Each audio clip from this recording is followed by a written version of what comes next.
there. Good morning, good afternoon, good evening, wherever you are in the world. It is Dr. Jan Fortman with Relationship Matters TV. I hope everyone out there is having a beautiful, blessed morning, afternoon, or evening. Well, let me tell you what happened. We were supposed to have Terik Tours on, who Terik Tours is an amazing,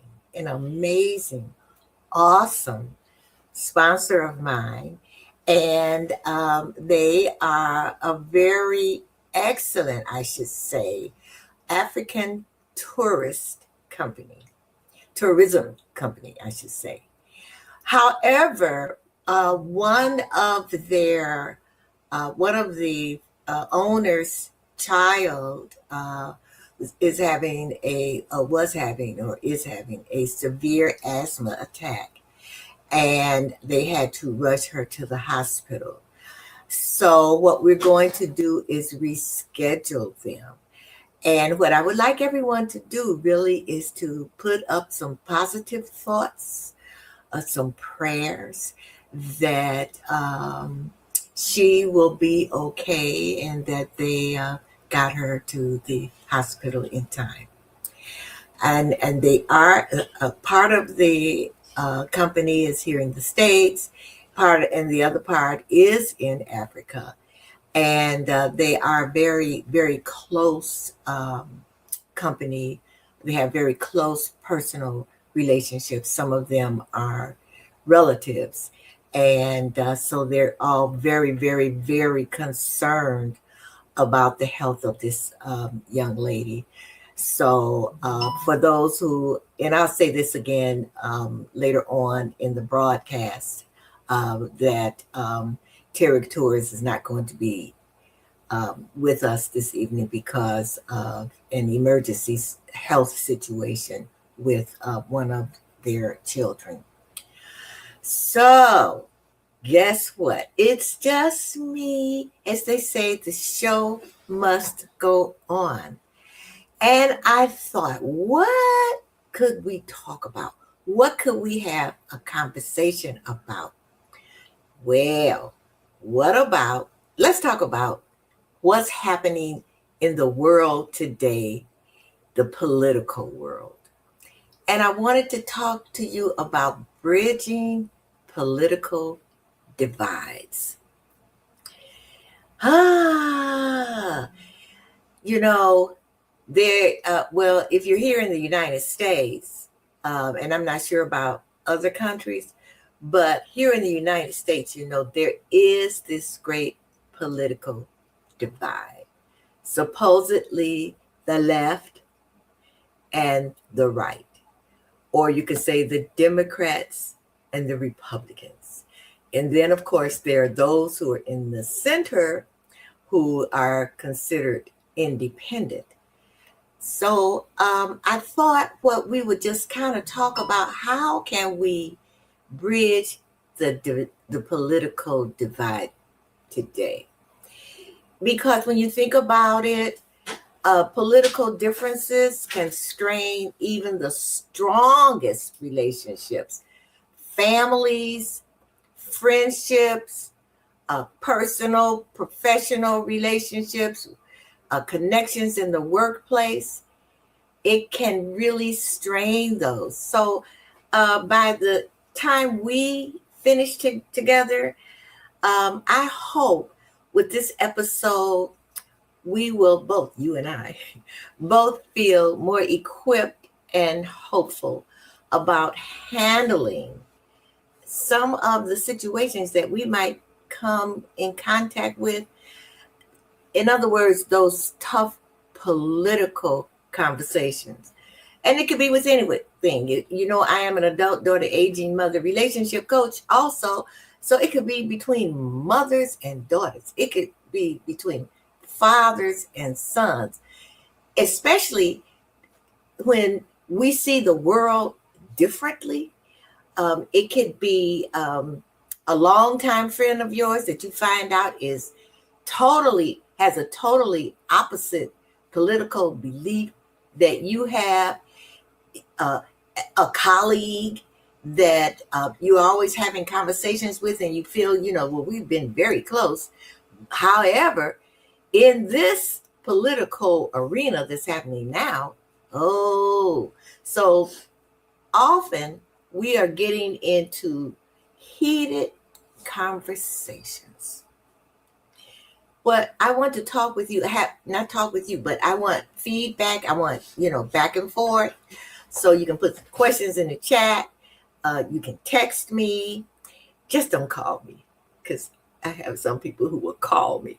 I can't talk to you on the phone. But if you, text me at 773-443-2058, or just put a question or comment in the chat, we can have a conversation. It won't be me just talking.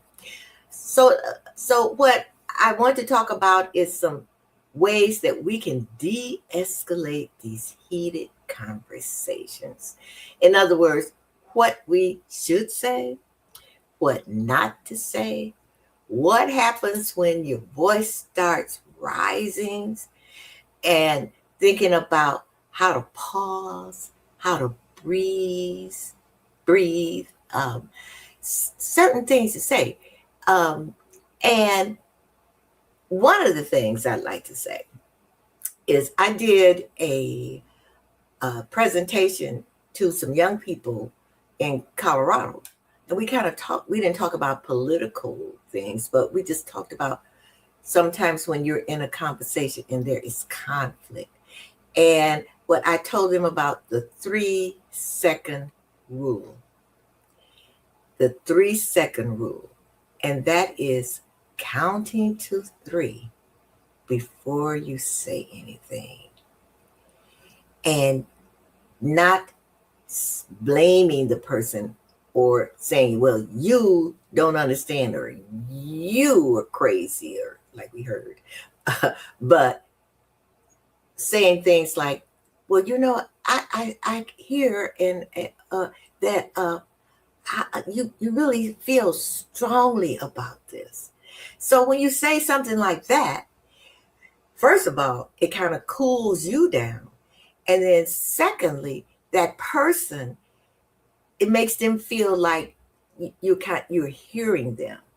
So it shifts the focus to their values. That's a text. Instead of winning an argument.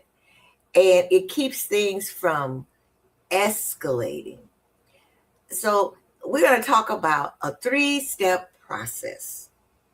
Okay. So let me see. I think I got a ping. And so I want to make sure that I'm cognizant of everyone's time. And so let me see if there was this comment, because I did hear a ping. So I should have this phone right in front of me. Exactly, right? Okay. Oh, okay. This is... Why are you asking me this question? Do you have blue eyes? Yes, I do. I do not have contacts. Ask me something relevant about what we're talking about.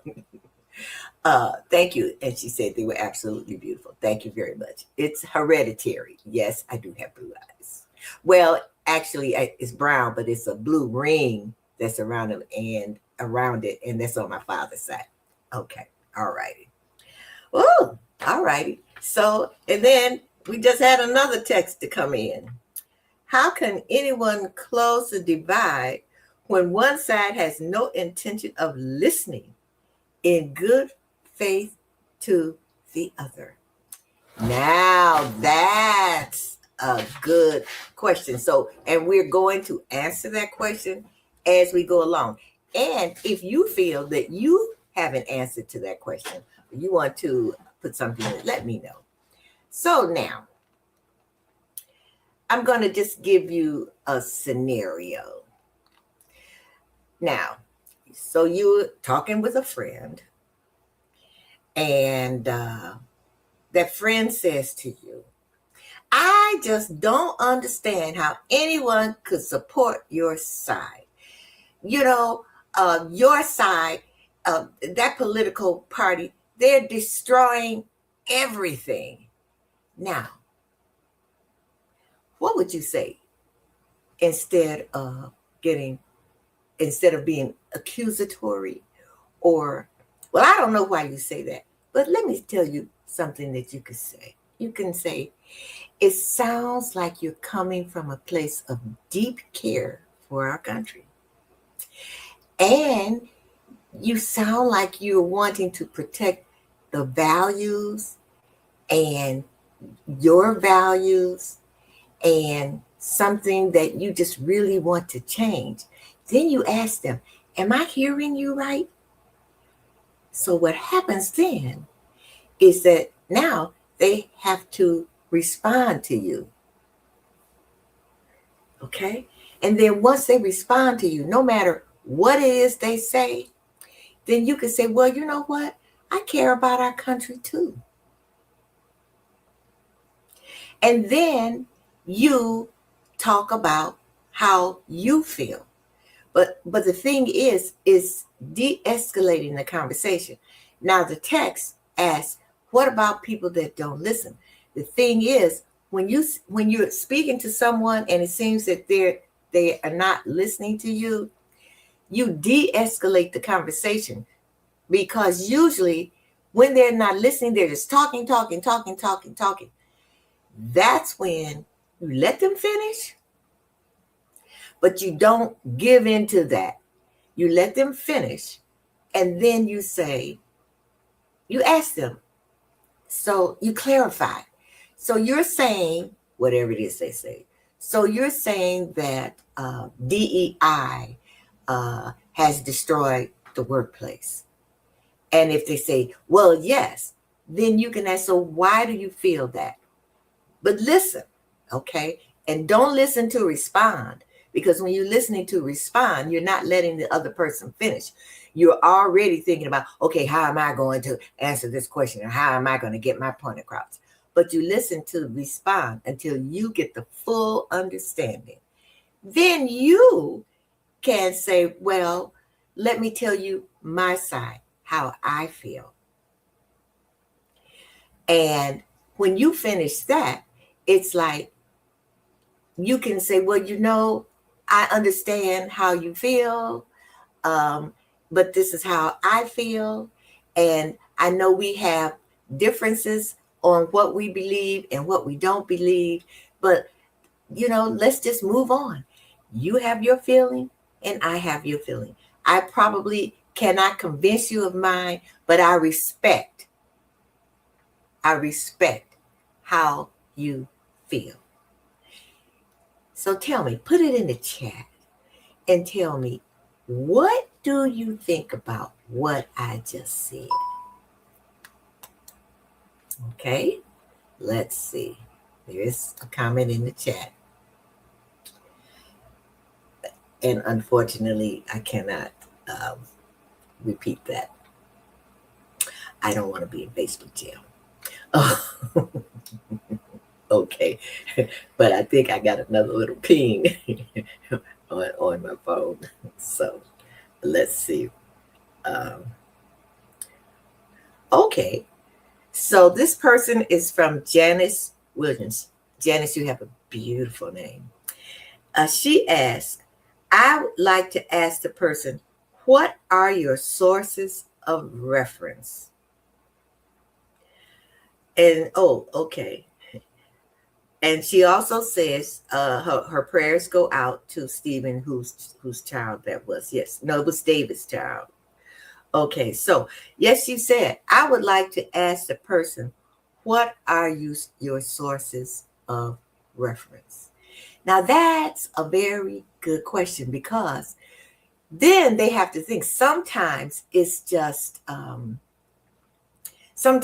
it's just my opinion. But whatever it is, if they have references, then you listen. Maybe you have references. if they don't have references, sometimes you'll get a well, that's just what I think. That's just what I feel. But like I say, you respect what they feel. That is the way to de-escalate.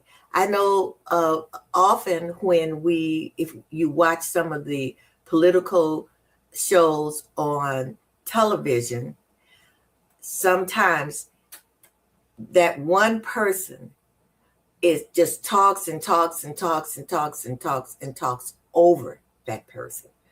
But when you find that you're in a conversation like that, always just let them finish. Always. I've seen some of the political, not reporters, but some of the analysts, and they're very good at that. They let the person finish. Thank you, Rhonda. Everybody's loving my new hairstyle. Thank you, Rhonda. Do you have a question, Rhonda, or do you have a comment that you would like to make? I would appreciate it. Or if you have been in a conversation with someone and you have two different political sides, two opposite sides, how do you de-escalate that conversation? Now, let's talk about this. Suppose that person says to you, this new policy is completely unfair to people like us. Now, first of all, you let them explain what policy they're talking about. And then you ask clarifying questions so you completely understand what they're talking about. Then you can say, well, it seems this is important to you because you value certain things. And so what are you saying? Now, I'm going to use a policy that someone said to me, and they talked about the SNAP benefits. And so if you're in another country listening, SNAP benefits is something like food. It's where you get a certain amount of money to help you purchase food. So if you're very low income, physically disabled, whatever it is, you need assistance in purchasing food for you and your family. Now, this person did say this policy is completely horrible, unfair to people like us. And I asked her, so what do you mean people like us? And they said, well, I don't work. I have children and I'm disabled, because part of that policy was you had to work so many hours a week in order to get your benefits. However, so once I listened, and this person was very, very, very angry. Once I listened, I said, well, did you know that if you are disabled and you cannot work, that you can, I guess it's some kind of form you fill out or whatever, and that it can show that you are physically disabled and you cannot work, and you will still receive your benefits. And the person said, oh, I didn't know that. And so it de-escalated their anger. And I had my opinion, of course, but it de-escalated their anger in a sense, as far as they were concerned personally. And when I gave my opinion, which was, yeah, I agree that, of course, there are some people who, have plenty of money and some kind of way they work the system, and they are getting, benefits that they're not entitled to. But there's so many people who do. But in the end, she calmed down and we just moved forward and we had a really nice conversation. So I did get another text. And this person says, honestly, I don't do well when they attack me personally. Right. Racial slurs, demeaning comments. When that happens, I have to remove myself from the conversation. Yes. Now that can happen. And that also can go along with that question earlier when the person's asked, what happens when they just don't listen? You can remove yourself from the conversation, but you have to think about you. Let me see if you see anything in the chat. Okay, so, okay, yes, dear, I will. And so what I would like is if you would put something in the chat, if there is a situation that you have been in. Now, of course, if it's a racial slur, then of course you remove yourself from the conversation. Because what you don't want to do is to continue the conversation with that person, because in the end, you're going to probably maybe end up escalating. Because when it comes to something as deep as that, it's hard to de-escalate the conversation because you know that this is what that person feels. So I had something that happened. It wasn't a racial slur, but it was a conversation with someone that was a different persuasion. And they were just saying some things that, you know, and what can I say? How can I? Some stereotypes. That's what it was. And I said to that person, let me ask you this.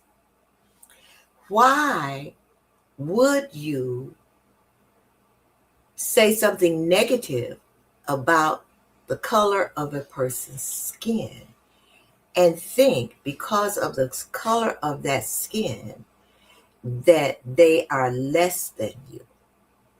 Because the color of a person's skin depends on where their ancestors came from, and the color of the person's skin had to do with the adaptation to the environment.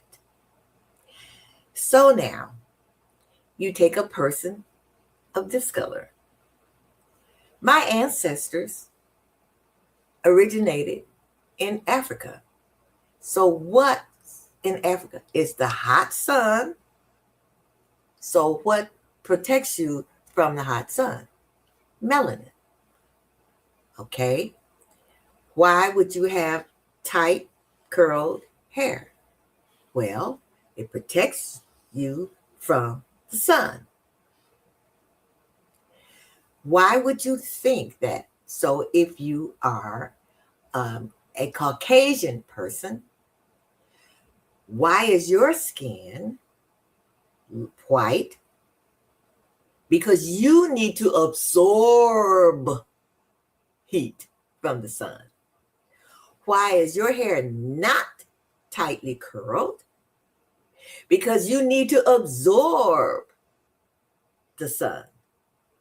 So when I talked with this person, they were like, oh, okay. And I said, so look at different people in different parts of the world, and you can Google or go to AI and ask, why is this person's physical appearance different?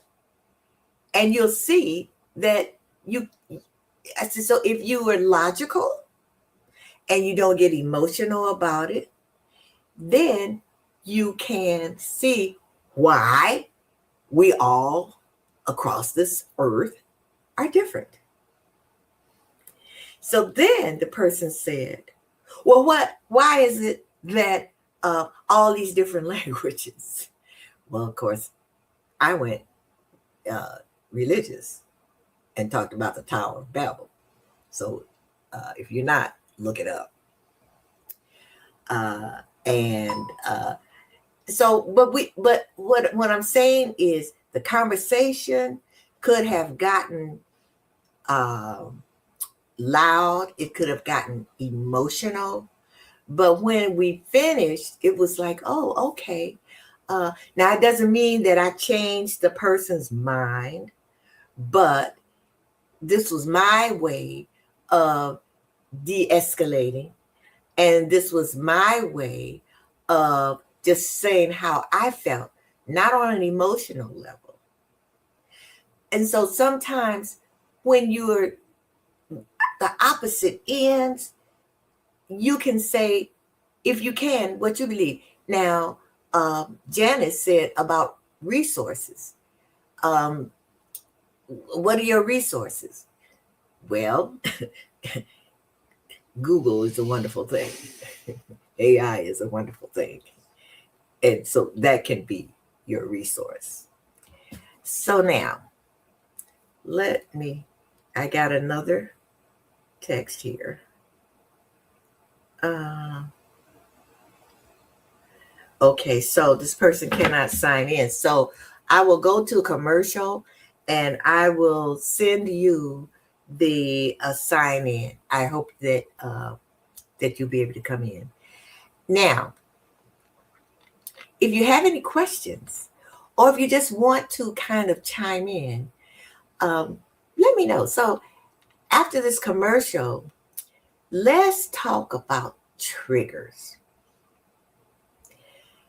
How you understand triggers and finding common ground. One of the triggers right here was a racial slur. But what are some of the other triggers? So I will be right back. Do not go anywhere, okay? Because what we're talking about is trying to bridge the political gap as far as our professional and our personal relationships. So let me do this quick commercial because, we have to pay for our time on the air. And I will be right back with Relationship Matters TV. Now, as I said, I see some other people have come in and you don't see Terik Tours here. And that is because one of the children of the owners had a very severe asthma attack, and they had to rush her to the hospital, and she's in the emergency room. And so the company is a very, very, very close-knit company, and some relatives. And so we both decided, and I decided that they should really take care of the child and be able to communicate back and forth, because part of the company is here in the United States and the other part of the company lives in Africa. And so we, as I said, we both decided that rather for them to come on this evening, that I would just be here. As they say, the show must go on. So we'll be right back. Don't go anywhere with Relationship Matters TV.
the change we want to see about.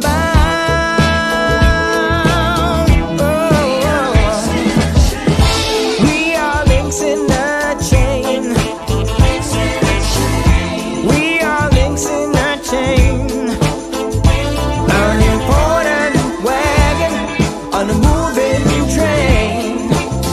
In this we're all the same. We're links in the chain.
All righty. Try to get them all in there one time.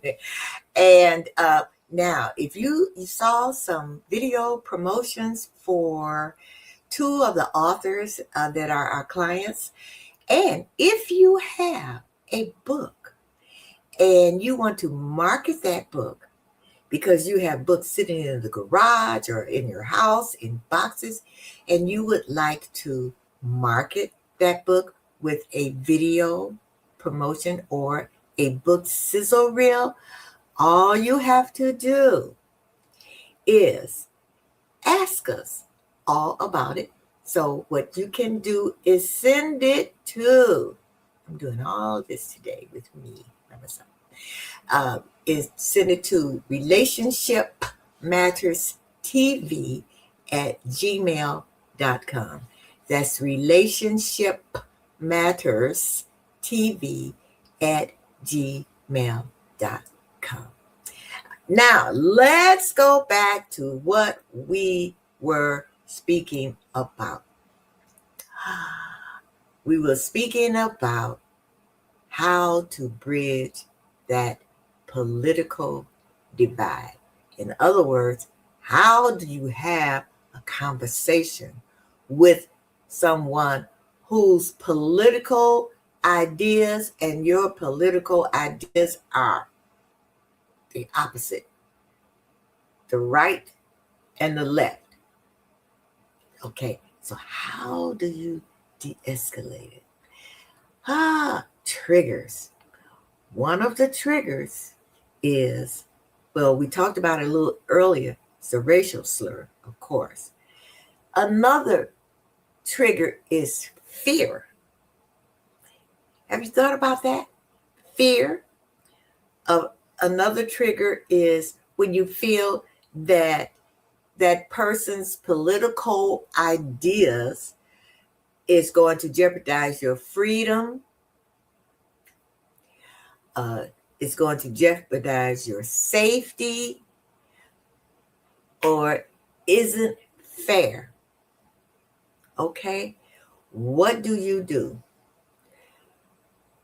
Because when you think about it, what is the fear? A lot of times people have certain political feelings because they fear certain things. Do you have a fear? Think about it. Does your political beliefs come from a place of fear?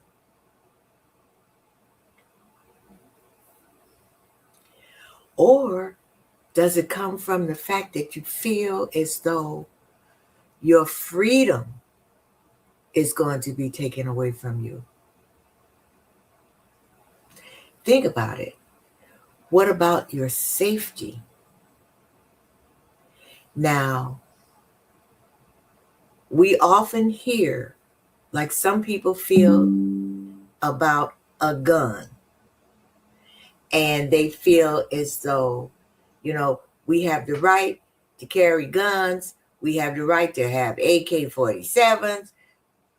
What is that based on? A lot of that is based on fear for some people.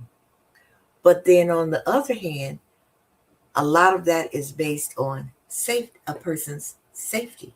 You can even put those two things together, fear and safety. So when you're talking to someone and they are a person who feels that, guns, I got to have guns, I have to have a gun on me at all times. I have guns in my house. Guns. You can ask them, why do you feel that way? Now, you might feel the same way, but how do you feel that? Why do you feel that way? Rather than if you're the kind of person who feels like, you know what, I think there are too many guns. Okay. Or some people get into a discussion about all the gun violence and we shouldn't have guns. Other people say, well, if we did have guns, those people who are committing the violence, we would be able to protect ourselves. But you can have a conversation. In other words, not you can have a conversation, not an argument, so to speak. So what do you think about that? I'd like to know, are you a gun advocate, so to speak, or not? Also, what about we have, I guess, a divide as far as immigration is concerned. How do you feel about that? There are people who, yes, send them all back, wherever. And there are other people who say, no, don't. Only the people who you feel that, are detrimental to our society. However, there are some people who feel that no matter what, if you're not born here in the United States, and not just in the United States, now that, like I said, I have viewers who are in other countries. You can be in another country. No, our country belongs to us. Because what's happening now, they're saying, is that there's a rise in nationalism. Do you believe in that? And if you do, and you talk to a person who doesn't, how do you find out what they really feel and where it's coming from? So this person says, many fears are irrational. They may be based on stereotypes. That's a good idea. What do you think? Do you think many fears are irrational? Do you think they're based on stereotypes? Now, I can see the numbers of people that you are viewing. I don't see who you are, but I see that you're there. Do you have a comment to make? How do you feel? What happens when you are in a conversation with someone whose political ideas are the exact opposite of you? How do you feel? How do you de-escalate? What if it's a member of your family?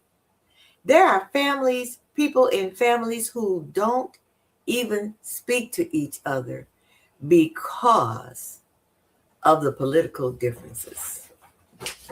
So how do you feel? What do you do? Okay, now here is the question here. What is the motivation to focus on immigration when immigration was the foundation of our nation? Unless you are an American Indian, then you are an immigrant. Very good comment, and that's true. We are all immigrants. Some of us are immigrants because we wanted to come here, and then some of us are immigrants not because we, alive right now, wanted to be here, but we were brought here. That's a very good comment. So what do you all think about that out there? We all are immigrants? Should we use something different? Okay, let's see.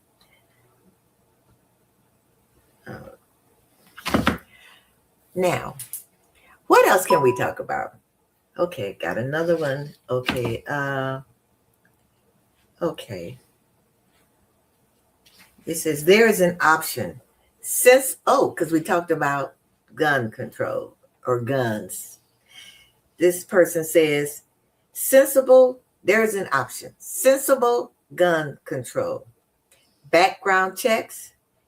People with documented mental illness, history of violence, etc.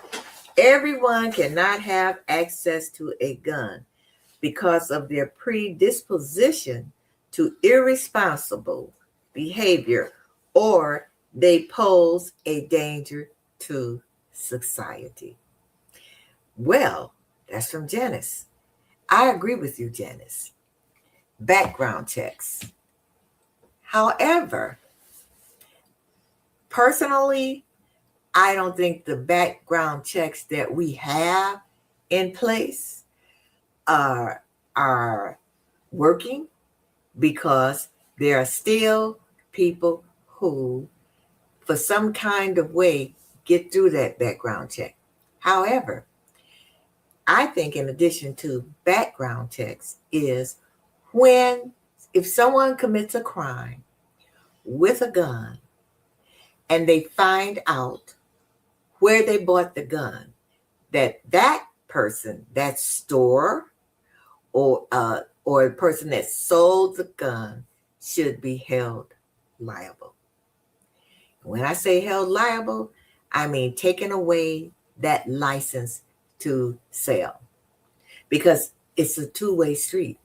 Also, in my opinion, is if a child, or if a parent, I should say, purchases a gun for a child, or their child, I'll say, because it may not be a child, might be an adult child, and that child commits a crime with that gun, then that parent should be held liable. Now, that's my opinion. Okay, so I got another ping. Thank you so much for making the comments.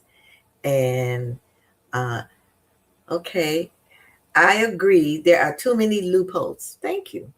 No one needs an assault weapon. Very true.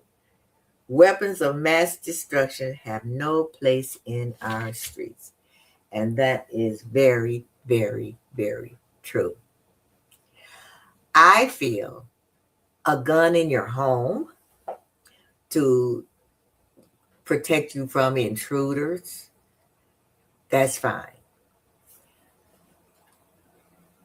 Gun on the streets, I just don't agree with. But I know that people carry gun on the streets out of either fear or either safety. So let's see, is there another kind of scenario here? Okay, I don't see anything in the chat. Okay. Okay, I don't really see anything in the chat. Now, people out there who are out there, I see something in the chat. Okay. So Gwendolyn Dunbar says, I have a fear, the dying art of conversation. Many are selfish and they live, I think you didn't finish putting it in there, Gwen. It says, I have a fear of dying for the dying art of conversation. Okay. Many are selfish and they live there. So would you finish it? Okay. Gwen. Okay. All righty. So just finish your sentence, Gwen.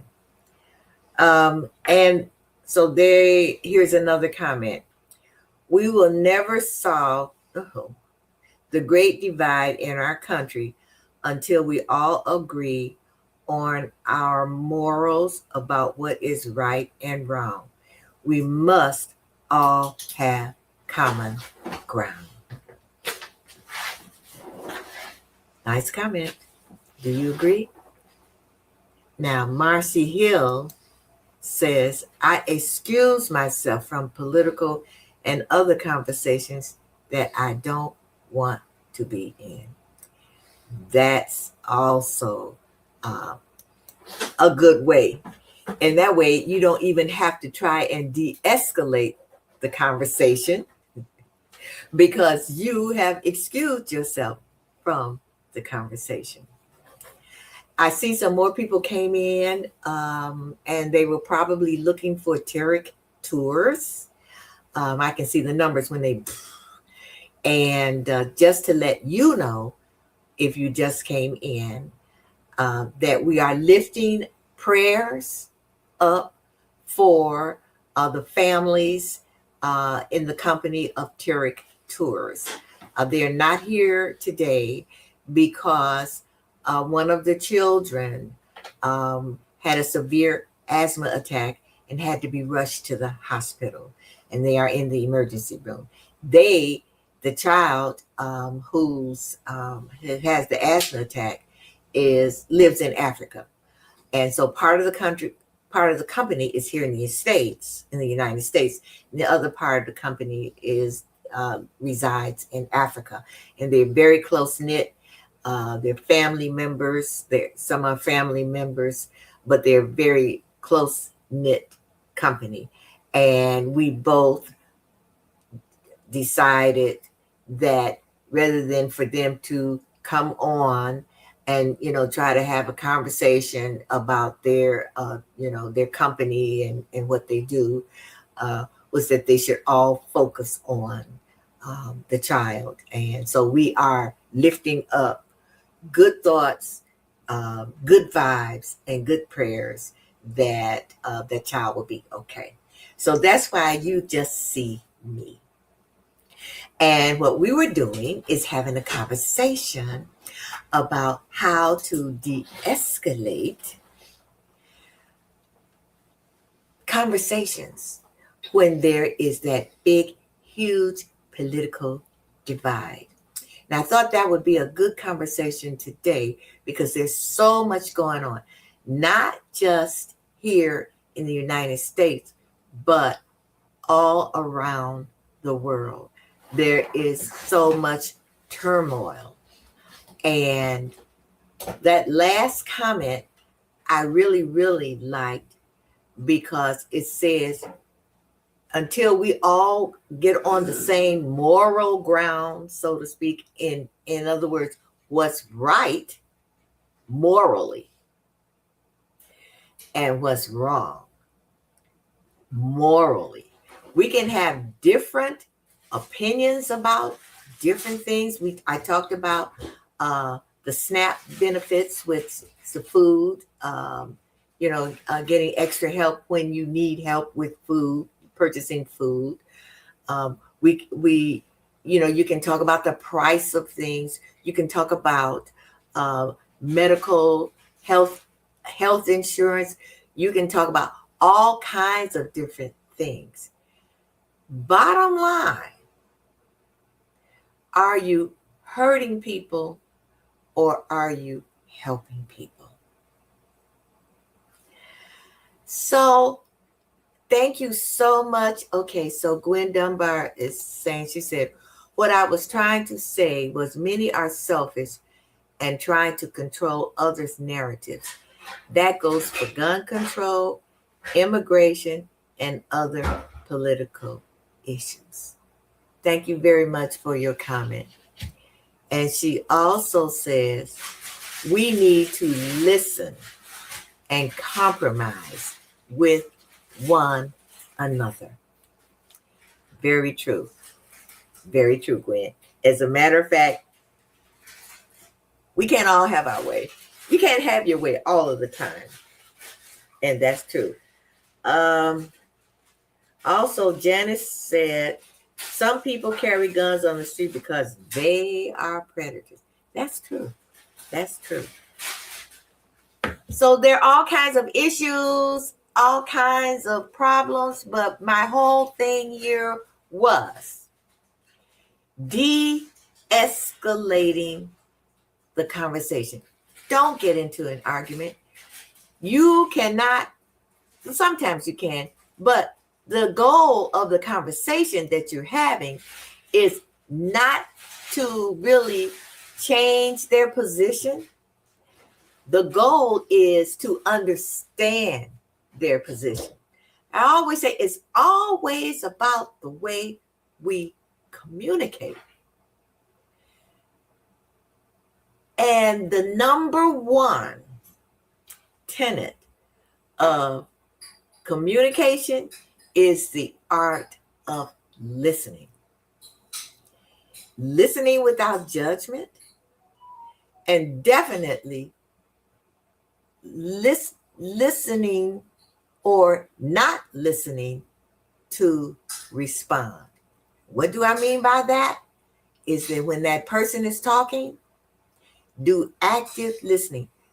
Get them, if you can, to explain to you why they have that opinion, why they have that belief. Try and see where they're coming from. And once they do that, and once you see where they're coming from, even though you don't agree with them, you have to respect their opinion because you don't know where that opinion is coming from. We talked about fear. We talked about safety. We talked about freedom. There are all kinds of reasons. You don't know. And then once you hear them, respect what they're saying, then that's when you say whether or not you believe or whether or not you don't believe what, in the same thing. So here's the last comment because it's about that time. Let's see. Okay. All righty. Okay. This is a comment. I don't think all will ever be on the same page morally. And that is to the comment that someone else made. Sadly, there are people who are amoral. Therefore, if we can't regulate morals, we can at least regulate behavior by having rules and laws and real consequences when those rules for the benefit of society are ignored. But the laws must be equally enforced for everyone. Thank you so much, Janice. And guess what? I am going to close on that. So I want to thank all of you for staying with me. And I'd like to thank all of you for commenting, for asking the questions, for texting me, for putting it in the chat. And I'd like to say, remember about relationships. There are all kinds of relationships. There are all kinds of relationship matters. Life is about relationships. And communication is the basis for personal and professional relationships. So I will see you again next week on Relationship Matters. Now, we've decided with Terik Tours that we would reschedule, and I will let you know when they're coming on, because when you talk about tourism and you talk about the experiences of Africa, you want to be here on that. So see you again next week on Relationship Matters TV.